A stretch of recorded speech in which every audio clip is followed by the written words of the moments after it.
पोलिसांचं निलंबन झालंय, सातारा अधीक्षकांचं, तुषार दोषींचं काय म्हणतात? माझं या बाबतीत एकच निवेदन आहे, निवडणूक पूर्व आमची जी युती आहे कोरेगाव मतदारसंघातली ही भाजपबरोबर झाली होती आणि पालकमंत्री शंभूराज देसाई साहेबांनी जी बैठक बोलवली होती त्या बैठकीमध्ये सर्व महायुतीचे नेते त्या ठिकाणी हजर होते आणि त्या नेत्यांनी असं ठरवलं प्रत्येक महायुतीचा आमदार स्वतःच्या मतदारसंघात कुणाबरोबर युती करणार हा त्याचा त्यानं निर्णय घ्यायचा आणि त्या पद्धतीनं आज आम्ही पुढं गेलो. आम्ही निवडणूक पूर्व युती ही भाजपबरोबर केली होती, पण नंतर आमचे लोकही शिवसेनेच्या कॅम्पमध्ये गेले होते.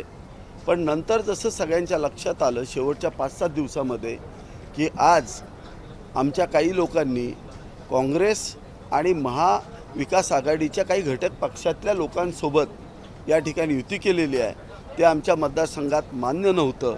त्यामुळं आमच्या दोन्ही सदस्यांनी आणि आम्ही सगळ्यांनी निर्णय केला की कसल्याही परिस्थितीत निवडणूक पूर्व जी युती भाजपबरोबर झाली आहे त्यांच्याबरोबरच राहण्याचा आम्ही निर्णय घेतला. मला वाटत नाही का हा चुकीचा आम्ही निर्णय घेतला.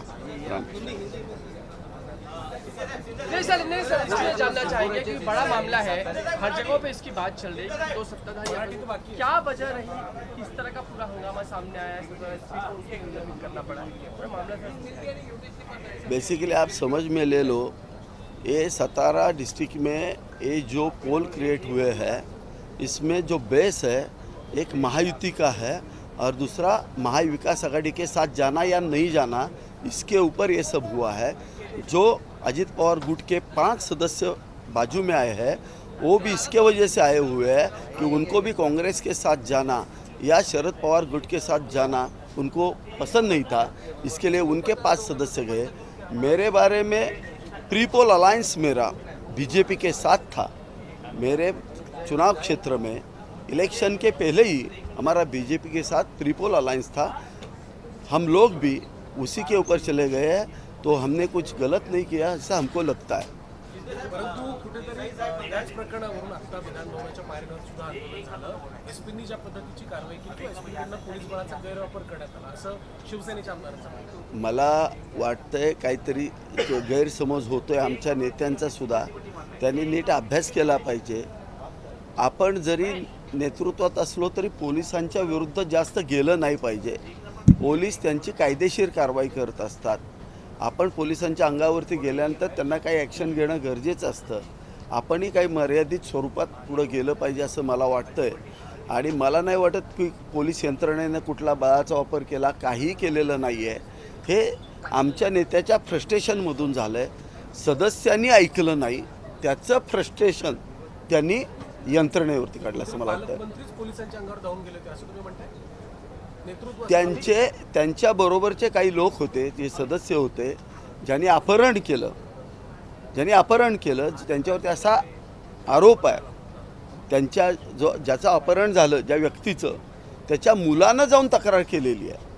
तो त्यांचा कौटुंबिक होता विषय, त्याचं अपहरण झालं म्हणून त्यांना तक्रार दाखल केलेली आहे. त्या विषयामध्ये वादावादी झाली. म्हणतायत की घरगड्यांसारखं पालकमंत्री वागवतात पोलिसांना, मला पटतंय?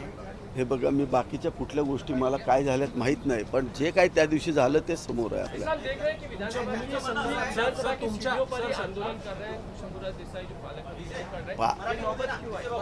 बेसिकली अगर पालक मंत्री साहब ने सबको साथ में लिया होता, जो महायुति के घटक पक्ष है, बीजेपी को साथ में लेना चाहिए था, मुझे साथ में लेना चाहिए था, हर एक को साथ में लेके अगर वो साथ में रहते तो ये नौबत नहीं आती थी. एक्चुअली पालक मंत्री साहब ने आगे पीछे करके, हम अगर राज्य में एक साथ बैठते हैं तो वहाँ भी एक साथ बैठना ये इन्होंने करना चाहिए था. नौबत की राजनीति ऐसी क्या मजबूरियां सामने आ गई, उनको अलग निर्णय लेना पड़ा है, लेने का पता नहीं है क्यों किया, लेकिन उनके साथ तो कांग्रेस का एक सदस्य भी था. महाविकास आघाड़ी के साथ जाने के लिए उन्होंने ऐसा क्यों किया पता नहीं. शरद पवार गुट के प्रदेशाध्यक्ष कुछ शशिकांत जी शिंदे साहब इनको लीड कर रहे थे, तो ये सब क्यों किया हमको पता नहीं है, लेकिन ये गलत दिखाई दिया है.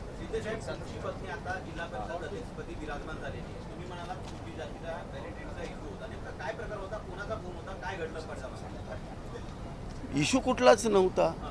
ती कुणबीच आहे, तिचे आजोबा कुणबी आहे, तिच्या भावाकडे कुणबी सर्टिफिकेट आहे. तिच्या बहिणीकडे आहे, सगळ्यांच्याकडे आहे. ते कुटुंब कुणबी आहे, तशी नोंद आहे. त्यामुळं काही इश्यू वगैरे काही नाही आहे. ते जनरल 1 वर्षापूर्वीच ते कुणबी आहेत. मग त्याचं बेसिकली जी महायुती आपण जे भूमिका आदरणीय मुख्यमंत्री देवेंद्र फडणवीस साहेब, अजितदादा आणि एकनाथ शिंदे साहेब तिघांनी एकत्र बसून जाहीर केली होती की आपण मैत्रीपूर्ण लढत करायची, कुणाला दुखवायचं नाही. मग त्याच पद्धतीनं त्या गोष्टी घडल्या. जिल्हा लेवलला निर्णय घ्यायला सांगितले, जिल्हा लेवलचे निर्णय झाले. जिल्ह्यातल्या बैठकामध्ये असं ठरलं की आमदार लेवलला घ्या. मी तर सांगत होतो तिन्ही पक्ष एकत्र येऊन एकत्रच लढूया. हे म्हणले तसं नाही, आमचं भाजपशी जुळणार नाही. पालकमंत्री म्हणाले तुम्ही यांच्याशी बोलून घ्या. मी बोललो, त्यांनी काय आम्हाला घेतलं नाही बरोबर.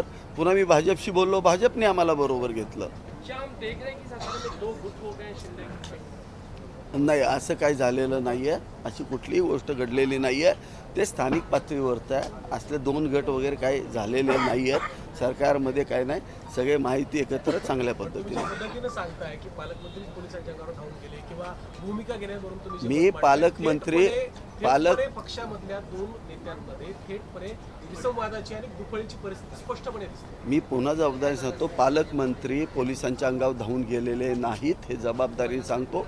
पालकमंत्र्यांबरोबर असणारे 2 जिल्हा परिषद सदस्य ज्यांच्यावरती अपहरणासारखे गंभीर गुन्हे त्या ठिकाणी दाखल आहेत, असे लोक पोलिसांना मारलं त्यांनी सदस्यांनी. हाँ, उनके साथ वो टाइम पे 2 ऐसे सदस्य थे जिसके ऊपर क्रिमिनल प्रोसीडिंग चल रहा है और जिन्होंने इसके खिलाफ जो दिया हुआ है वो उनका खुद का बेटा है और वो उनके पार्टी के, हमारे पार्टी अजीत दादा पवार गट के जो नेता है वहाँ के, हमारे मकरंद दादा पाटिल, उनके गट का ही उनका कार्यकर्ता है. उन्होंने ही ये केस डाला है, हमने नहीं डाला है. हमारा कोई रिलेशन नहीं है. उनके कॉन्स्टिट्यूंसी के अंदर केस हुआ है. जो मकरंद जी पाटिल है मिनिस्टर, उनके कॉन्स्टिट्यूंसी का ही उनका ही कार्यकर्ता है. उन्होंने ही केस डाला है पुलिस के अंदर जाके कि मेरे पिताजी का अपहरण हुआ है. ये आप पहले क्लियर करके ले लो. कैसे आएगी? पुलिस की गलती क्या है? आप मुझे बोलो, अगर कोई बंदा आता है और अगर पुलिस को मारता है, अपराधी है, वो पुलिस को मारता है, तो पुलिस तो एक्शन लेगी ही लेगी. उनको थोड़ा गलत हुआ रहेगा, क्योंकि देखो उनको लग रहा था कि सब हमारे साथ है. ऐसा लग रहा था कि सब सदस्य हमारे साथ रहेंगे, अजीत दादा के पूरे सदस्य रहेंगे. लेकिन उनको पता नहीं था. वो भी लोग बोल रहे थे उनको कि आप ये शरद पवार गट के साथ और इनके साथ मत जाओ, कांग्रेस के साथ मत जाओ.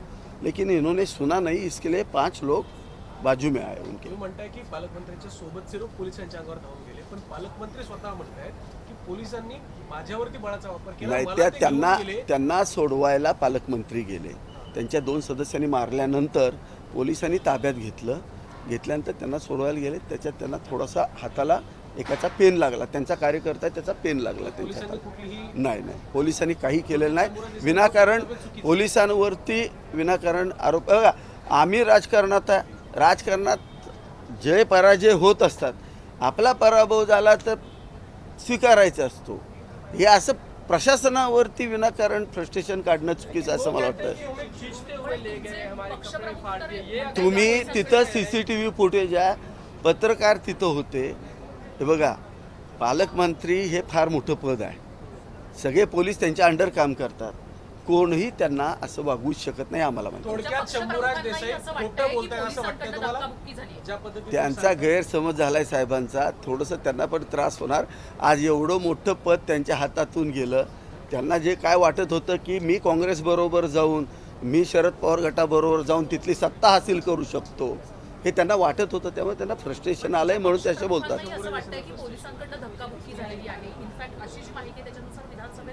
नाही, त्यांना अजून बघा,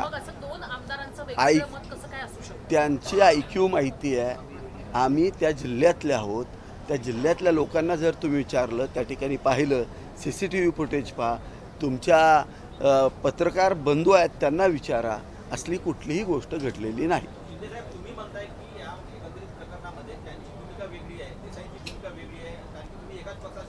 हो,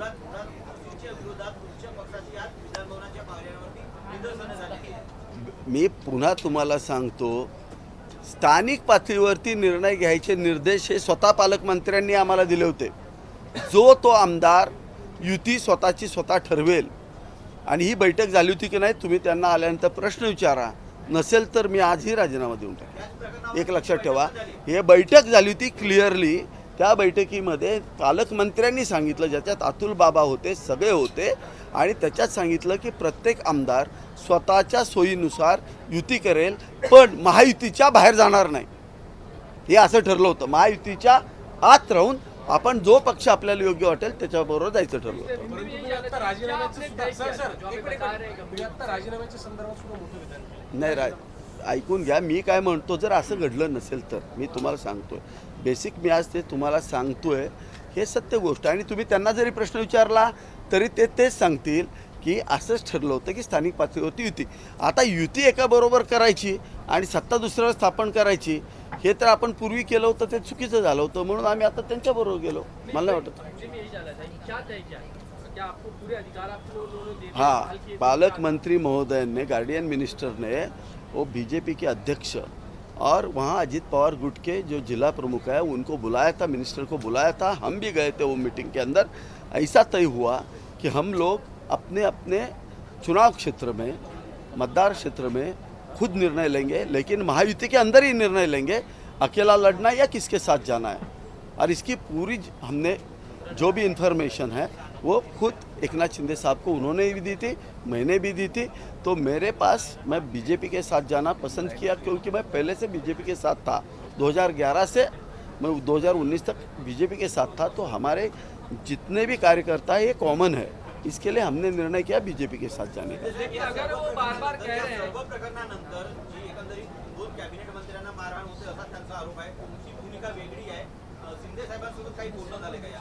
नाही, साहेब बोलवतील मला, बोलवल्यानंतर मी साहेबांच्या पुढे माझी भूमिका मांडेल. वाटलं नाही का शिंदेंना भेटून याच्याबद्दलची माहिती द्यावी, ती तुमच्यापर्यंत आलेली आहे की माहिती चुकीची आहे, खरी माहिती आहे, असं तुम्ही प्रयत्न का नाही केला? मी ह्या निवडणुकीच्या पूर्वी साहेबांना भेटून सांगितलं होतं. घडल्यानंतर मी आत्ताच आलो आहे ताई, आता जाऊन सांगेन ना मी. पक्षप्रमुख तर तुमच्याशी नेहमी संपर्कात असतात, असं तुमचेच आमदार सांगतात. हो, हो. काय असं झालं की तुम्ही भेटू पण नाही शकलात, बोलू पण नाही शकलात, फोनवर नाही, मी आता भेटणार, साहेबांना भेटून सांगणार. फोनवर हे सांगण्यासारखं प्रकरण नाही आहे. चालेल, नमस्कार.